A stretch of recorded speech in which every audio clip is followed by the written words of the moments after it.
TGM 13290, eine etwas kürzere Kabine, noch geländegängiger. Das ist ein Fahrzeug, das geht Berge hoch. Das stimmt, richtig. Dein Name? Kai Schröder, der Geschäftsführer von Kerkam Weltreisemobile. Ja, du bist schon ewig dabei in dem Bereich. Ihr baut unter anderem, macht ihr Service für Feuerwehrfahrzeuge, kommt also wirklich aus dem Heavy-Duty-Bereich und habt euch überlegt, wenn wir das können, dann können wir auch Weltreisemobile bauen. Stimmt, richtig. Denn da ist es ja 24 Stunden am Tag. Die Dinger müssen immer funktionieren. Weiße Farbe, extrem dankbar, wenn du in der Wüste stehst, weil es heizt sich doch ein bisschen weniger auf wie schwarz. Also trotz Sandwich. Viele Leute haben ja gerne momentan dunkle Farben, aber wie du es gerade gesagt hast, weiß ist die vernünftigste Farbe für so ein Fahrzeug, weil die Kabine sich einfach nicht so doll aufheizt. So, der hat eine V-Haus-Klimaanlage mit drin. Hat er auch eine Truma Saphir, wie der Kollege das hatte eben? Der hat auch eine Truma Saphir. So, das ist eine Unterflur-Klimaanlage.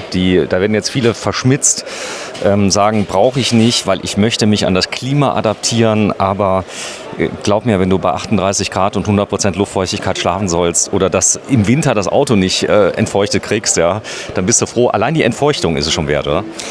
Ja, also gerade auch wenn man in sehr, sehr kalten Regionen mit mehreren Menschen unterwegs ist, dann haben wir irgendwann schon eine hohe Luftfeuchtigkeit im Fahrzeug. Ja, Radstand 4,25 Meter, der fährt sich wie ein VW-Bus, oder? Von der Wendigkeit. Fast. Fast. Die Breite, was haben wir hier? 2,35 Meter ist die schmale Variante, also auch von der Kabine her. 10 cm kleiner als die beim TGS. Macht sich in manchen Passagen auch wirklich schon bemerkbar. Gerade Italien, wenn du da mal hinfährst oder fährst wirklich mal in den Süden, hast ganz kleine Straßen und dann sind 10 Zentimeter eine Welt. Also da kommst du manchmal durch, wo du dann nicht mehr durchkommst. Und wir gehen mal ganz kurz hier ran. Er zeigt schon drauf, was ist das für eine Felge? Das heißt, die hat auch einen Springring, die den hält, den Mantel. Genau, richtig. Wir haben eine Springringfelge drauf mit einem 385er Reifen, also ein bisschen kleiner als der 14.0er. Macht aber bei dem Fahrzeug auch einfach Sinn, der ist ja nicht ganz so groß. So, ich zeig dich mal gerade. Du bist jetzt neu dabei. Ist das schön hier auf der Messe? Es ist sehr schön hier. Ja, ja du bist reingekommen, direkt der erste Stand, Kerkam. Was hat dich hier geflecht an dem Reifen? Weil ich gerade welche suche für unser Weltreisemobil. Was hast du für eins? 5 R20, ein MAN. MAN hast du? Ja, 836. Cool, danke. Kennt eigentlich jeder aus der Szene. So, ich nicht. Das ist nicht so schlimm. Das ist eine spezielle Szene. Wir drehen ja auch viel weiße Ware. Am Anfang habe ich das nicht verstanden. Leute kaufen sich so Riesendinger und da habe ich gedacht, naja, die stellen vielleicht auf einen Campingplatz. Die stehen nicht auf dem Campingplatz. Also die stehen in ganz anderen Ländern meistens, selten in Deutschland, oder? Das stimmt. Also wenn man außerhalb von Europa unterwegs ist, sieht man deutlich mehr. Die Fahrzeuge sind auch nicht für Europa gebaut, sondern ja dann, um die Welt zu bereisen. So, Weltreisefahrzeug.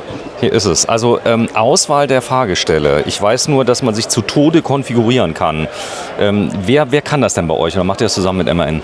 Wir machen das zusammen mit MAN. Wir haben da einen super MAN-Verkäufer, mit dem wir schon seit Anfang an zusammenarbeiten.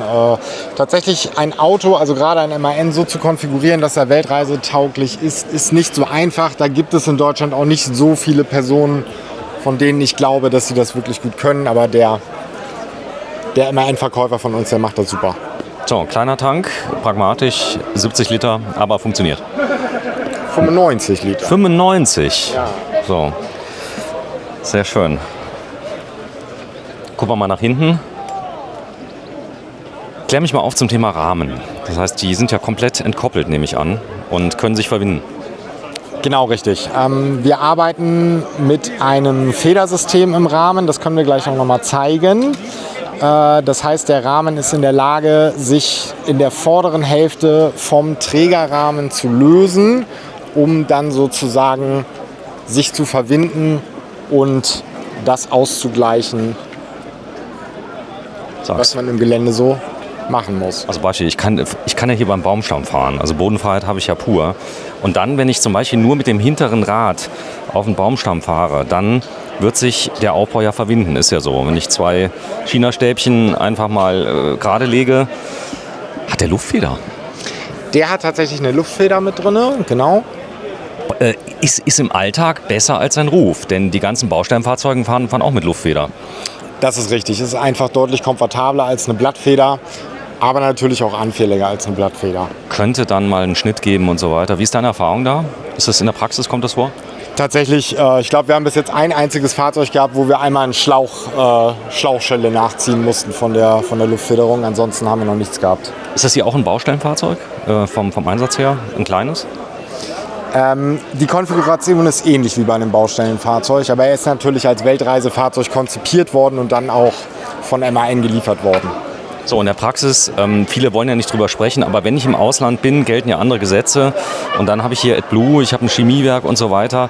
Das kann deaktiviert werden. Man darf es natürlich, muss sich vorher schlau machen, darf ich das in dem Land. Aber wenn es kein AdBlue gibt und alle fahren ohne, dann kann ich das deaktivieren. Ist das schwierig, sowas zu deaktivieren? Gehe ich dann in das Land und frage MAN? Nein, tatsächlich ist es so, es gibt in Deutschland und auch in der Schweiz Partner, die die Deaktivierung vornehmen.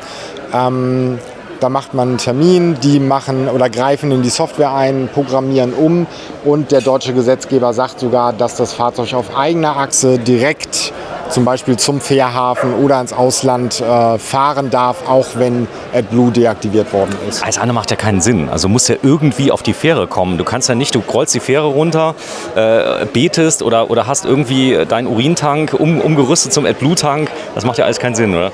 Nee. Und gerade dadurch, dass die Fahrzeuge annähernd 4 Meter hoch sind, ist das Fahren auf eigener Achse zwingend notwendig. Brückenhöhe in Deutschland ist in den meisten Fällen gerade mal 4 Meter. Das heißt, das ist immer schwierig mit dem Tieflader. Ja, eine Besonderheit hier, das ist GFK. Außen, dann kommt eine Sandwich, dann kommt eine Platte drauf. Klingt jetzt so derb. Es gibt schönere Wörter wie Platte, oder? Ja, wir sagen immer Kerkham-Schraubschicht dazu, haben wir auch selber entwickelt. Ist eine Platte, die überhaupt kein Wasser ziehen kann. Das ist bei den Kabinen immer ganz wichtig. Und trotz alledem eine sehr gute Kraft mit einer Schraube innen drin aufbringt. Also das heißt, die Schraube hält auch ordentlich was. Das ist interessant, man muss nur eine Tür auflassen, ja, und dann wird die schon geöffnet. Aber so sind sie, die Besucher, die da sind. Guck mal kurz rein. Ja, wir gucken uns den Rahmen mal an. Das wollen wir mal machen. Da sieht man es noch nicht. Mal gucken, ob wir Hier oben sehen wir es jetzt. Ne? Also wir haben hier den Trägerrahmen, wo die Kabine direkt verschraubt ist und unten natürlich den Leiterrahmen vom LKW. Und dieses Element, was wir hier sehen, sorgt dafür, dass sich der Trägerrahmen der Kabine, also der Leiterrahmen von dem Originalrahmen von MAN abheben kann und dann bewegen, verwinden kann. Da vorne ist Elastomer, da sind so Gummis drin. Und die Kabine kann sich dann bewegen da drauf, in Grenzen. So. Aber wenn die Grenzen erreicht sind, bricht sie dann gleich durch, oder? Nein, die Kabinen sind so unglaublich stabil. Wir haben bis jetzt noch nie einen Riss in einer Kabine oder eine große Beschädigung gehabt. Ihr habt keine Alu-Innenkonstruktion. Also viele machen ja ein Fachwerk aus Alu nochmal in das Sandwich rein. Das macht ihr nicht. Nein, das machen wir nicht, weil das immer eine Kältebrücke ist. Wir haben tatsächlich nur den Schaum mit der Schraubschicht von innen, GFK von außen. Und das reicht für die Stabilität so aus, dass man theoretisch 6, 7, 8 Kabinen übereinander stapeln könnte, ohne dass irgendwas passiert. Ja, ihr habt eine Zusatzheizung hier eingebaut. Das heißt, der darf auch nach Norwegen. Der darf auch nach Norwegen, genau. Da gibt es überall auch Steckdosen, habe ich mal gesehen. Da sind diese kleinen Steckdosen, die da sind. Und ja, der Klassiker bei euch ist der Eingang. Hier ein ganz anderer Grundriss. Also hier sehen wir mal was genau, wir haben einen offenen Grundriss jetzt hier mit einem Aufziehbett. Warte ganz kurz. Ich halte jetzt mal hin. Also, ich zeige das mal. Wenn du reinkommst, der ganze Raum eröffnet sich komplett. Der ganze Raum öffnet sich komplett.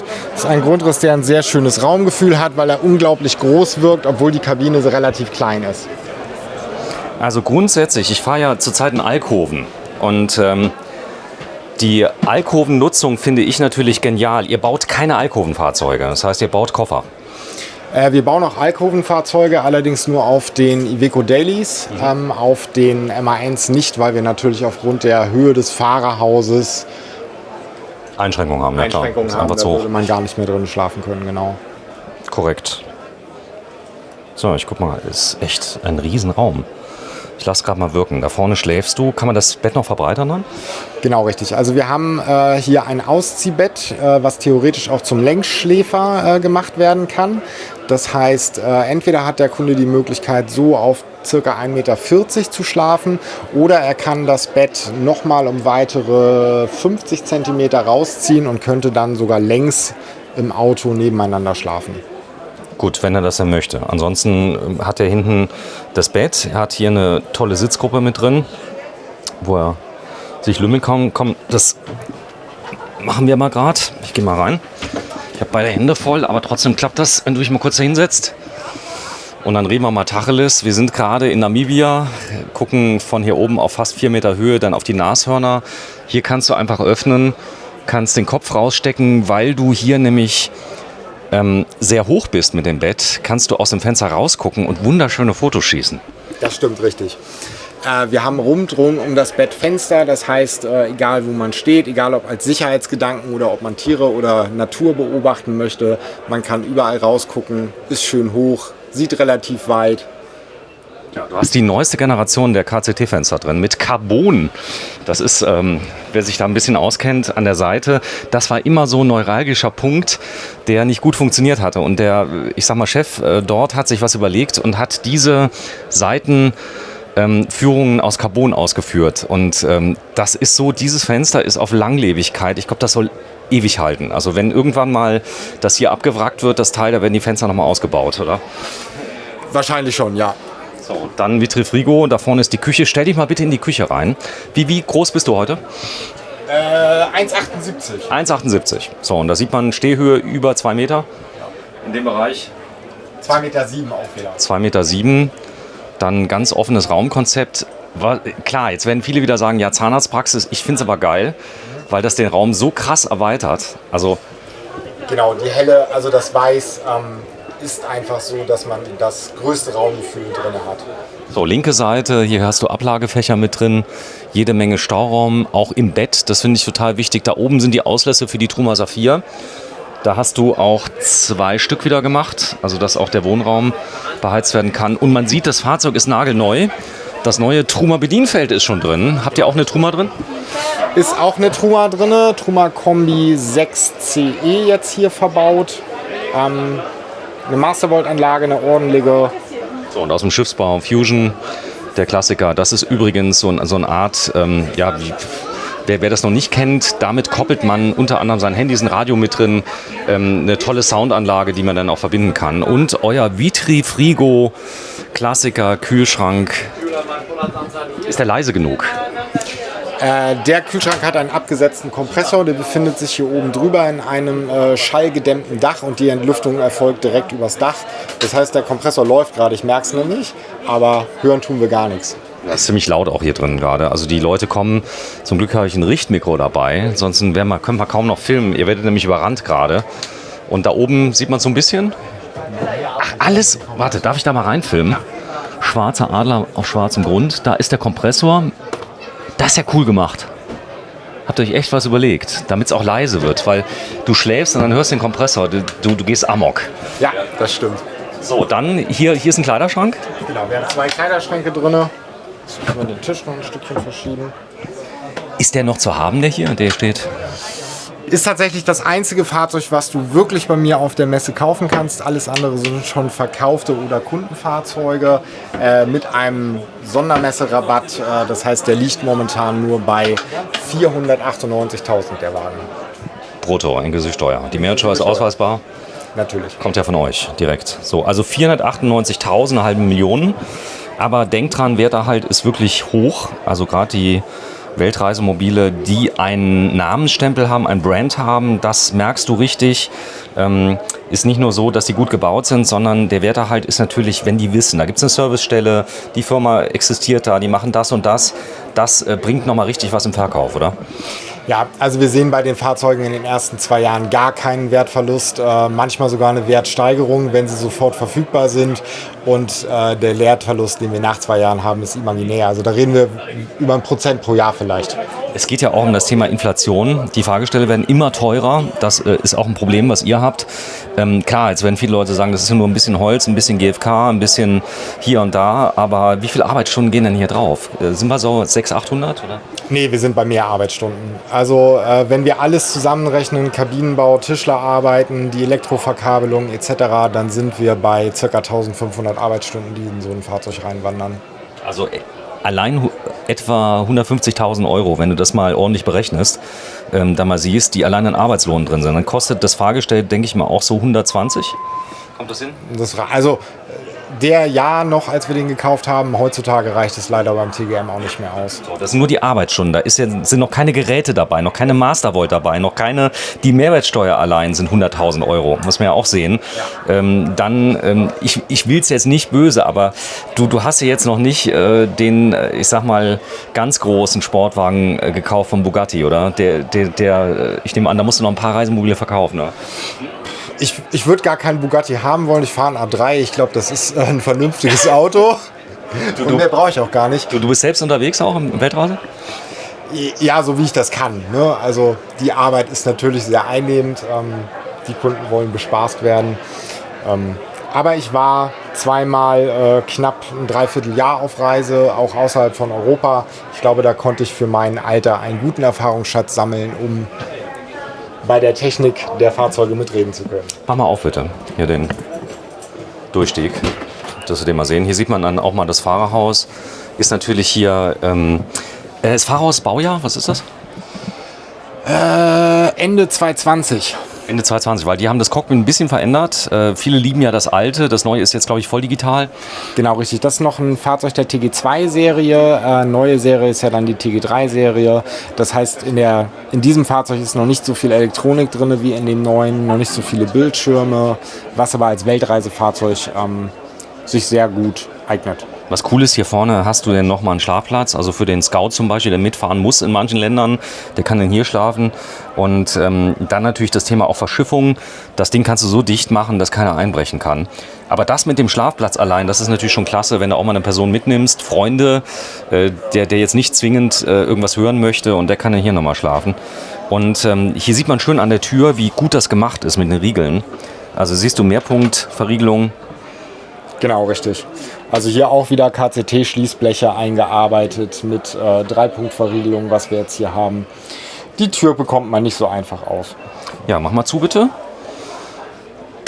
Übrigens, im Grunde genommen ist das Fahrzeug das gleiche. Also nur, dass man das mal sagt, das Neue und das Alte. Viele schwören ja auf weniger Technik.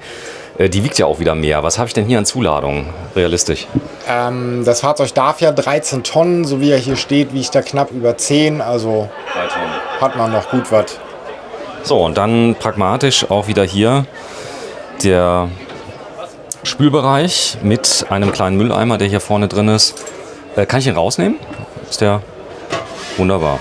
Also er hat auch eine Dichtung, wie ich sehe, aus dem Gastrobereich. Genau, richtig. Dann hast du hier einen Triplex mit drin. Genau, 3-Flammen-Herd. Mit Piezo-Zündung. Ich habe jetzt tatsächlich einen Etrusco bekommen ohne Piezo-Zündung noch. Wirklich? Ja, ein 23er. Gibt's. Dass es sowas noch gibt, hätte ich nicht gedacht. Ist nicht schlimm. Ich habe ein Feuerzeug daneben gelegt, in der Hoffnung, dass es immer da ist. Okay. So, dann mal bitte öffnen hier unten, dass man auch das sieht, weil ich sag mal Auszüge, Belastbarkeit. Hier sieht man auch schön, ihr habt Teile ausgefräst nochmal. Genau, richtig, dass man unten an die ganze Technik noch rankommt. Wir liegen bei 45 Kilo jetzt pro Schublade in der Belastung. Also 45 Kilo. Bei den großen, genau. Habe ich gemacht, uns einen Test bei Schmidt-Küchen. Da stand auch 45 Kilo drauf. Dann hat sich der Chef mal reingestellt, hat jetzt keine dynamische Last erzeugt und sie hat gehalten. Also die sind, glaube ich, da kannst du auch mal was reinmachen, oder? Da kann man auch mal was reinmachen. Genau. Hier oben, darf ich da mal schauen? Da hast du also Gasdruckdämpfer mit drin. Du sagst hier in dem Boden drin, das habe ich gelernt, ich kann demnächst bei euch anfangen, doppelter Boden, ganze Technik und Leitungen liegen hier drin. Genau, richtig. Der ist eingeräumt, aber ich glaube... Ja, wir können mal reingucken.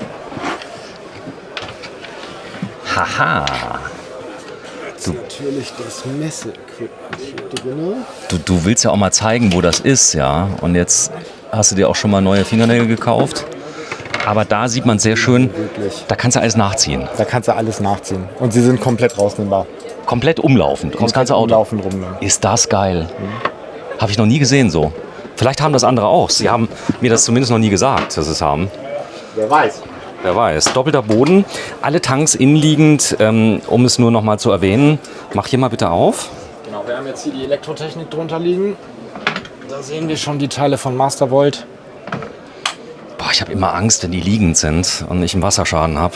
Dann haben sie es gepackt. Aber Sie sind ja nicht ganz unten liegend. Also selbst wenn wir einen Wasserschaden hätten, sind sie ja hochgesetzt. Der Boden geht ja noch deutlich weiter runter, da wo du jetzt drauf stehst. Das heißt, sie liegen jetzt sozusagen im Zwischenboden. okay, das heißt also, es läuft nicht direkt voll. Kann ja immer mal passieren. Also jemand hat das Fahrzeug doch nicht ordentlich stillgelegt. So ein Auto machst du eigentlich nicht kalt, sondern das lässt du an Strom dran, guckst, dass es immer über 0 Grad ist, aber wenn es dann doch mal passiert, macht's nicht. Guckt, also es lohnt sich nicht, weil es kann so viel einfrieren an Stellen, wo man nicht dran denkt. Meistens so kleine Filterchen, kennst du die? Ja, die muss man tatsächlich alle entfernen. Wir haben natürlich Ablasshähne, dass wir das gesamte Wasser aus dem System ablassen können. Also es ist auch kein Problem, das Fahrzeug in Frostregionen einfach stehen zu lassen.